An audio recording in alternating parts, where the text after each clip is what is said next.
ইদানিং কিছু হ্যাকারের যন্ত্রণা, মানে ফেসবুক পেজ আইডি এগুলা যে নিরাপদ থাকবো মনে হয় না। কেউ যদি কোনো সফলতার রাস্তা আগায় থাকে এরা চা ডাউন করতো। আমারে ইদানিং 2 দিন ধরে মেসেজ দিতেছে, মানে আমার নাকি প্রতি সপ্তাহে $2000 করে দিব।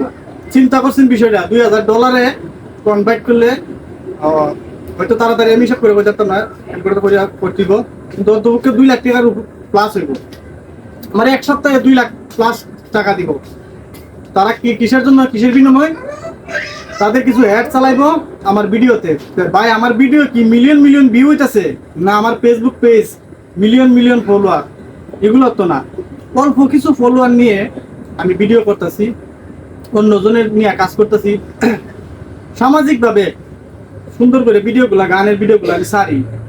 আপনাদের কি এতই আমি আপনাদের পাকনা খেতের মেজিকে মই দিছি যে আপনারা হ্যাক করার লাগে আপনারা মেসেজ দেন? এগুলার থেকে আপনারা বিরত থাকবেন। আর আপনারা দেখতেছেন এখন স্ক্রিনের উপরে আমি 2টা স্ক্রিনশট দিয়ে রাখছি, স্পষ্টভাবে দেখবেন, ঠিক আছে? তারা আমারে কি কি বলছে আপনারা স্ক্রিনের উপরে তো দেখতেছেন, ঠিক আছে? এগুলা যদি কোনো মেসেজ আই আপনাদের কাছে, ফেসবুক পেজ কিংবা আইডি চালান, আপনি ভিউ কম হোক আর বেশি হোক, এগুলো মেসেজ দেখলে আপনারা অ্যাকসেপ্ট করবেন না। এগুলো লুক দেখলে আপনারা ব্লক করে দিবেন ডাইরেক্ট, কোনো কথা নাই, ব্লক করে দিবেন। এগুলোর থেকে বিরত থাকবেন ভাই। সবসময় আপনাদেরকে জানাই দেই, আমি আমার ফ্রেন্ড ফলোয়ার যারা আছে সবাইকে জানাইলাম, পাশাপাশি যারা কন্টেন্ট ক্রিয়েটর আছেন তাদেরকেও জানাইলাম, এই ধরনের কোনো মেসেজ আইলে অ্যাকসেপ্ট কোনোভাবেই করবেন না, ঠিক আছে?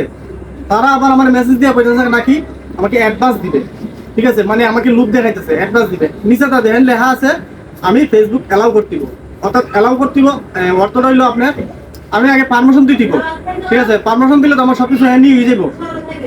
এত সহজ না।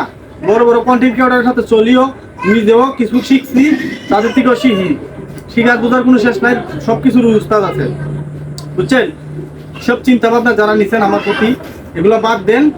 বাদ দিয়া ভালো কিছু নিজে করেন, মানুষকে হয়রানি করবেন না কোনো সময়। সবাই ভালো থাকবেন, সুস্থ থাকবেন। আজকের মতো ভিডিও থেকে বিদায় নিলাম।